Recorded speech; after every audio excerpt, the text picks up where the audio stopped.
Hi guys, welcome back to another episode of Let's Agree to Disagree. We're here today to talk about air intakes, everything from snorkels to cold air intakes to oiled filters to dry filters. And today we have Amer from Rami Automotive and we have Reyyes from the Jeep community and myself, Dan. Welcome, Dan. Hello, everybody. Hello. So, cold air intake. Let's start with that. Do you need it on your off-road vehicle or not? Well, I think Amer can give us, first of all, the scientific Okay. benefits or so-called benefits of it. Look, before we do cold air intakes, let's talk about the actual stock airbox. Sure. A lot of people go ahead and tell you stock airbox is bad, it's garbage, it's this, it's that, it'll kill power from the engine, etc., etc., etc. Well, it's bad and it's garbage, but Look, it's not about the power, but yeah, it is bad. there's a lot of reasons. The stock airbox is designed primarily to minimize air induction noise. Mm-hmm. And for a car to pass certain regulations, agreed. Mm-hmm. To pass certain regulations, you need to have a quiet airbox. It's also loud for some people; they don't want the noise. And second, and just as important, if not more important, especially in our region, is the best filtration possible. As a ground rule, Which it doesn't provide. no, for road use, it does, but for sand, it is utterly useless. Yeah, and This it's an definitely- off-road. Different vehicles, it makes a lot of Land difference. Cruiser, an LC100 with the But diesel has the best since filtration I am system. a Jeep guy, so I mean they did a really bad job on that. On Jeeps, For a vehicle that is supposed to be for off-road. Exactly, it's basically it's a box of sand Yeah. on Jeeps. You open it, you've got like 2 pounds. It can of sand. filter the sand to go like pure sand without other debris, Yeah, but you're still gonna ingest but you'll sand. get the sand. So Agreed, yeah, agreed, yeah, agreed.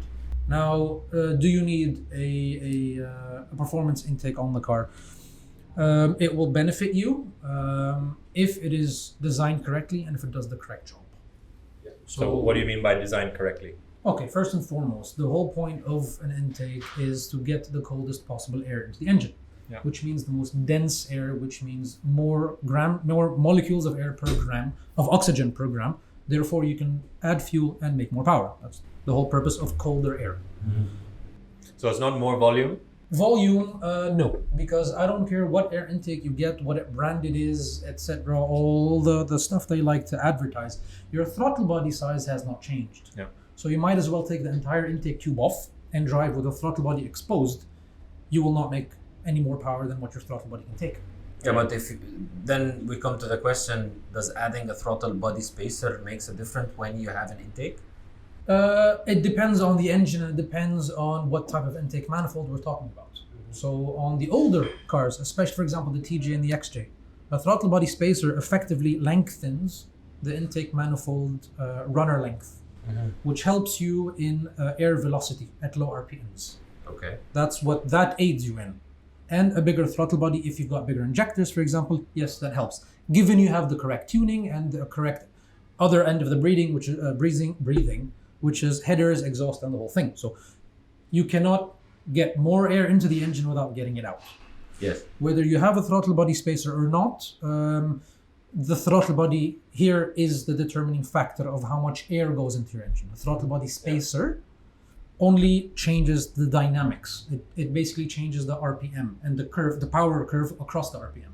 It doesn't make more power. You just get a slightly broader power. one. Yeah, you get So more power basically, earlier. it's more of this is because as well when people they do ask me sometimes if they want to advise. Yeah, I'm not that much of a science. I don't have that much of a scientific response, but it's always based on at least researches, based on experience of what I've felt when I'm driving. It's not about adding numbers as in the number of horsepowers, because in my opinion this is more or less a scam. Yeah. But it's about maintaining the torque at higher RPMs. The characteristics of the engine. Yeah. See, this is also another very important aspect of intakes. If you don't have an intake aftermarket that does not get the coldest possible air and actually delivers it at the coldest possible temperature to the throttle body, then your air intake does nothing more than make noise. Yeah, but And that's also important. That is important, definitely. The butt dyno loves it. But there's something that you need to take into consideration. Your engine will not make more air, again, because of the throttle body.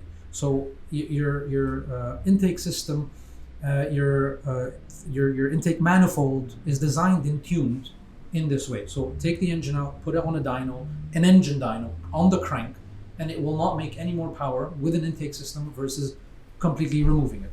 Now, the advantages that you get with certain properly designed intake systems is you reduce the induction requirement. So basically, the engine will work less to achieve the same amount of air flow to the throttle body.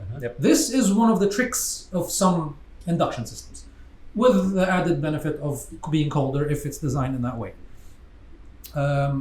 Your intake system will make restrictions lower, but at the same time it gets louder, and then this is a lot cooler. Yes, and it branches into filtration material. A lot of companies play on this. They sell you a cone filter or whatever filter they have, and they claim it makes more power. No intake makes more power. It releases more power that your engine's already capable of, but has been limited because of emissions, noises, etc., etc.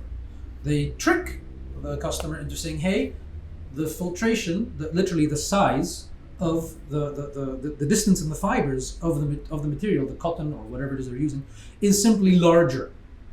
So it's like you're trying to breathe through something that has bigger holes. It's easier, right?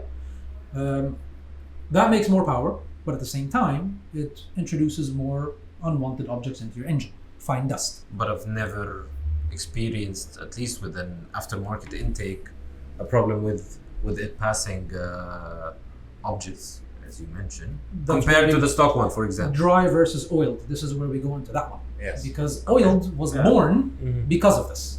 Because of the larger spacing, more crap going into the engine, so then they oil the filter for it to attract all the fine dust that could make its way in. Then the dry filters came up and then to it fix this. sticks on the surface and then it gets blocked. Yeah, you get that lovely bit, like the nice response for the first week. You go to the desert for one, and you drive behind someone on a catch road with a nice fine white dust, and you take your filter out, you're like, oh wow, that's nice. It weighs more. It literally physically weighs more. Because this is something that it always comes up. And someone will say, oh, oil filter is best because it's stopping the sand from going in. You can see it. It's on your filter. It stopped it from going in. And then I'm like, well, what's the point of your filter? But then your filter is not breathing because it's stuck. It's clogged. And unless you're cleaning it every day, every drive, you're basically reducing the amount of air going into your car. The thing is, on oil filters, it's not like you clean them as easy as the synthetic ones. Exactly. You end up with having the product and the right procedure to clean it in order to achieve, which most probably an individual will not be able to do it in a proper way, and then he will be ending up with it in the they have drawbacks as well. I once put a drop-in filter oiled on a BMW M3, and being a car that revs past 8,000 RPMs with 6 individual throttle bodies, it pulls in a hell of a lot of air. I'm dead serious. By third gear down the street, the oil on the filter was sucked in, and it sat on the mass airflow sensor and killed it. By third gear, check engine light came on, the car refused throttle. So there was we don't have that issue on off-road vehicles. No, they don't rev past 6,000-7,000. So as long as you don't have a MAF, an oil filter. But if you have a MAF, it's gonna kill your MAF soon. It's not if, it's just when. So we're agreeing that a dry filter is basically better than an oil filter. Yes, a dry filter is always better. Oil filters have one more issue, is if they dry up, they literally turn into, they crumble just like a piece of chips. And your engine will just suck the actual filtration material up. And you don't notice it until it's too late. Until it's too late. And then you've got to bin your engine. A bigger problem too. A much bigger problem than a cone filter at this point. Yeah. But then again, an intake by itself is not enough to give you even the whole. Again, I've used that word before. It's the formula. Yes. So basically, it's what's coming in and what's coming out all together. It's not increasing, let's say, power. It's increasing more of stamina.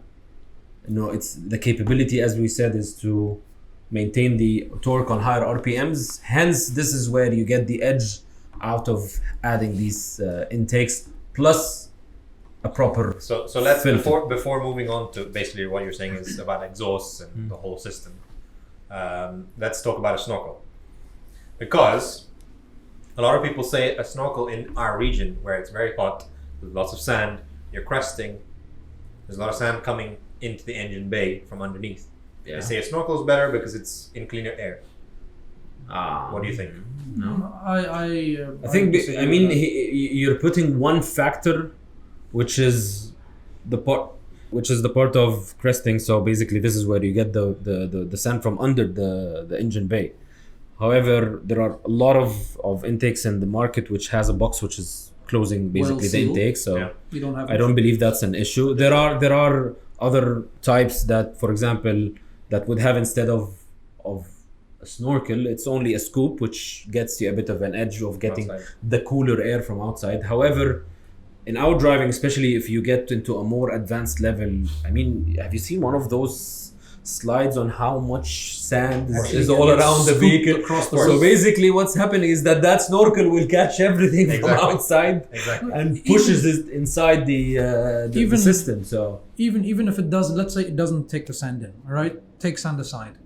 The amount of added breathing restriction through the tube, yeah, the snorkel with all its bends and kinks and whatnot, and especially the big kink at the top, it's like trying to breathe through a tube.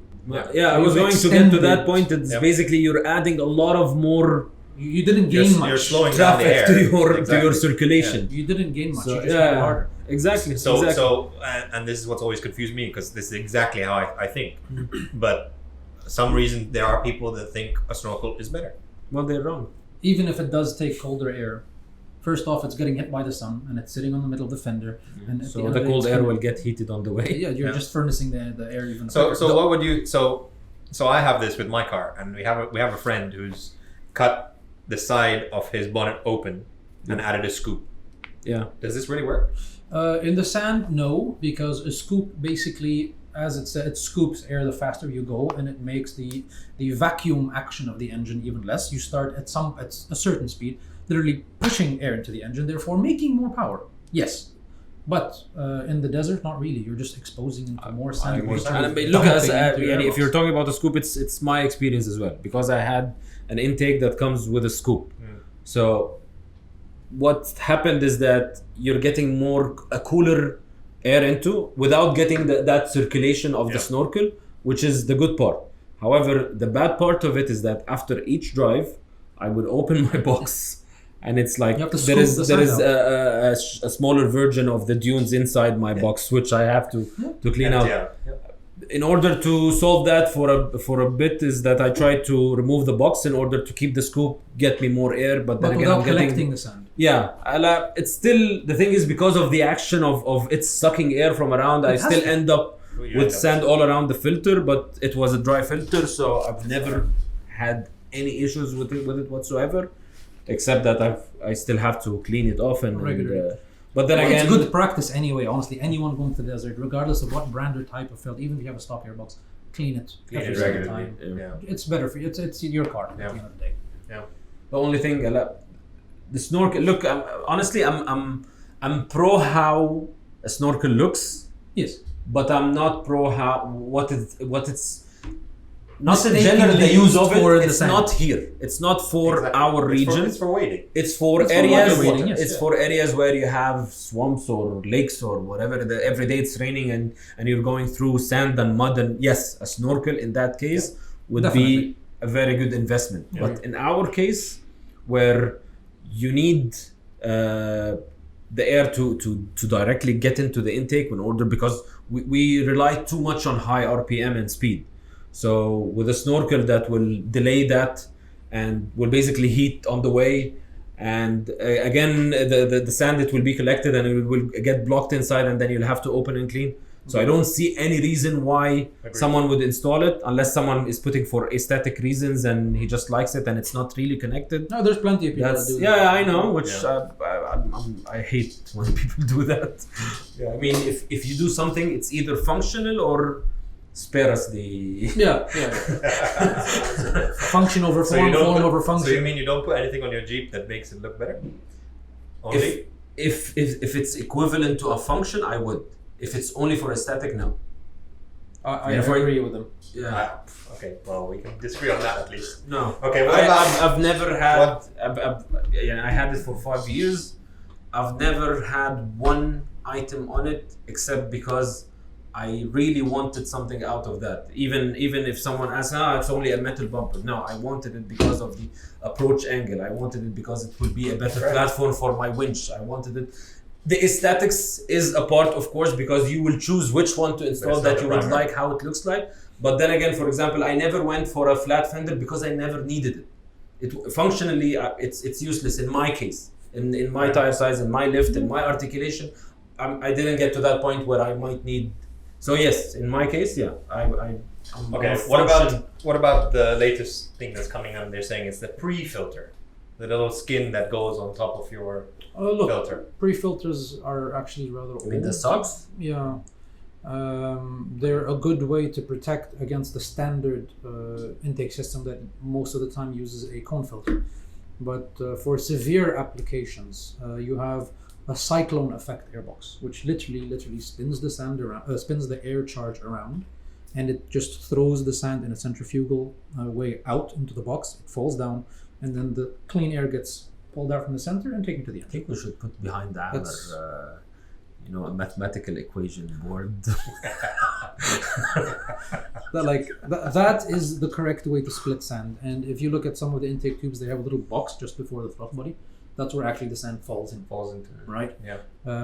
But for the socks, since you don't have these two options, it's a very good option actually. Okay, so let's move then on to the differences between brands available, because we also talked about availability. Like we talked about having the correct cold air intake. There's one very important thing we didn't discuss though, is what the material of the tubing and the box is.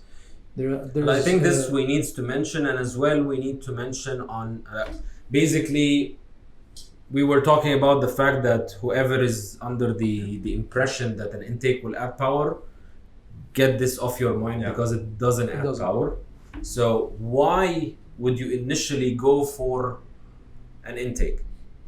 Again, as I said, because I'm a Jeep guy, so I would say in our case, because unfortunately the stock one is crap. That's number one. We all agree on that point. Yeah. And it's out of experience. It allows sand to go in, and if we're talking about sand, I mean, because most of the off-roading here, so sand is a very important factor to consider if we're talking about this region. So it does pass it, and we're not talking about filtering dust. We're talking about sand particles that will actually go inside and will form lumps inside your engine, and basically you'll end up throwing it into the garbage or rebuilding it or whatever it is. Yeah. So this is why if you're thinking about intake, you should think about it, because functionally it will be an investment to protect your vehicle from getting unwanted objects inside. Number two is, as we said, it's not adding power. However, it's like creating... It's changing the characteristics. Yeah, it's giving it more it can do consistence on higher RPM in order to maintain power, but it's not to add power. Yeah. So yeah, I think we all agree on that. Agree. Okay. So next is coming on to it, because nowadays you're getting air intakes that you plug in and they have some electronic use, and they're doing something more than just sitting there. Okay. So what's the benefit to get that over a traditional? Are you talking about the ones with the fan in the middle and whatnot? Yes. There's a lot of gimmicks on the market, and that's one of them. It's basically an intake. What do they call it? A turbonator? I think that's what one of them is called. I don't know the word, but it's like an electric supercharger, if you will. That's like a fan. It's like a CPU fan that's mounted behind the filter. There's a lot of weird things. No, not at all. That stuff does not work. I don't see how that small of a fan will add any edge or add extra. That's what they're selling. Yeah. People believe it. Yeah. People believe it. 15 horsepower, 25 horsepower. People believe a lot. I mean, some people believe stickers at horsepower. So yes. So, yeah. Yeah. So I've met some of those.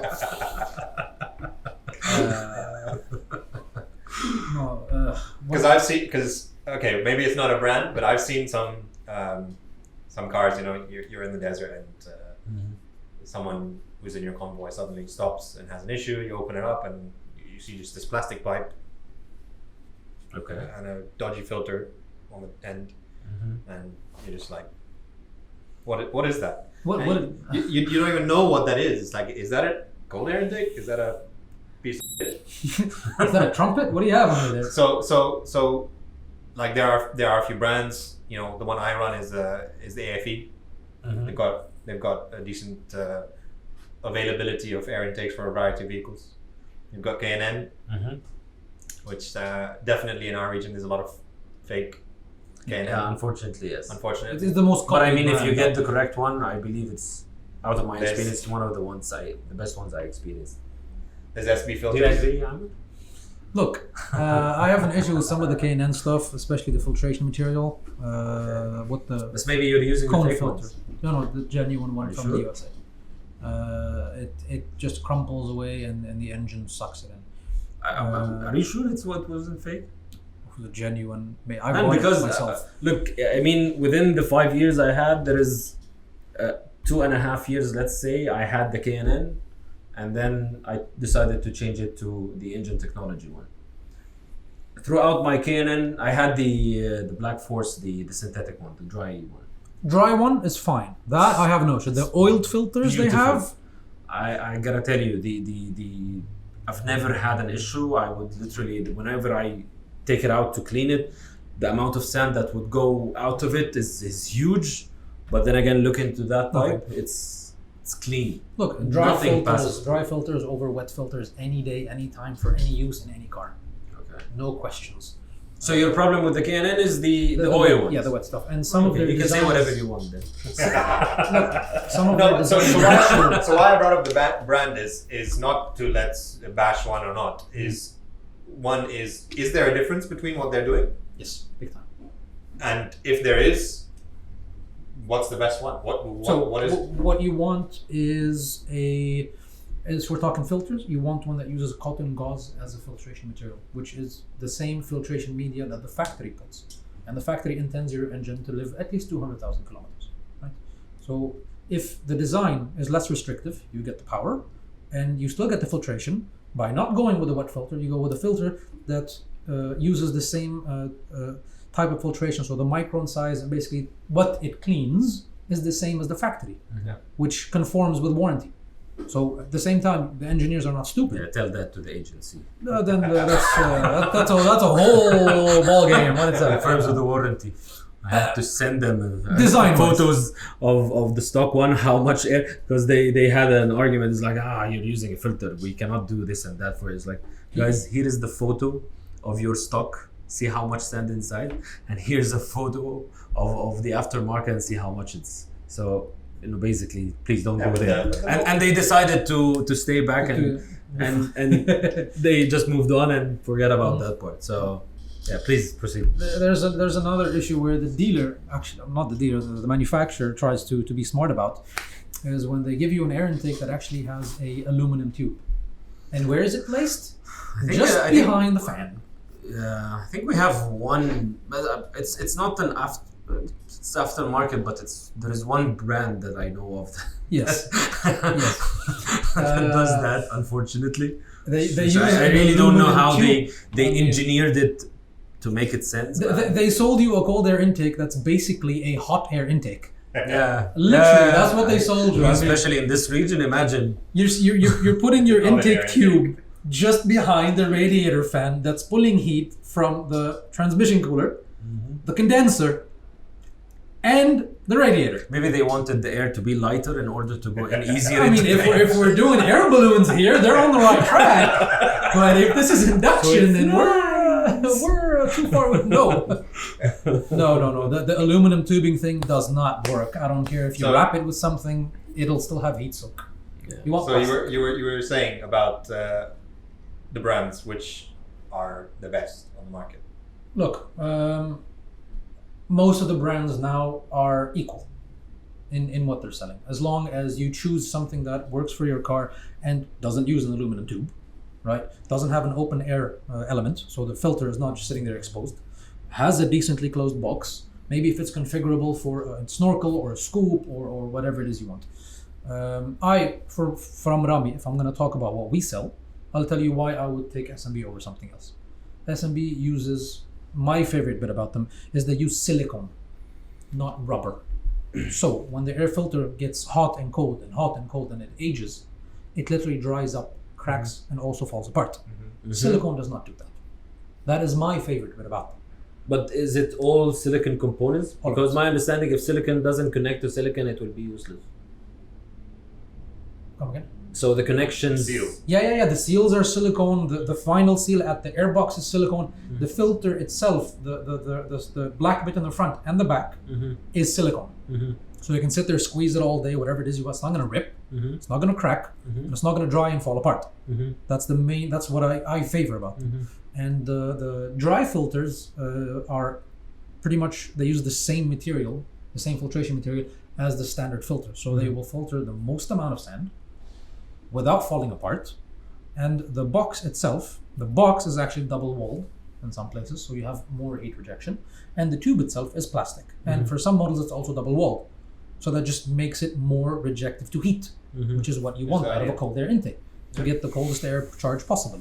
And a nice bit is the acrylic cover on top. So you don't have to sit there and take the damn thing apart for 45 minutes to get to the filter. Yes and no, but it's nice to open and see your filter. Hey, it's clean. Or I have.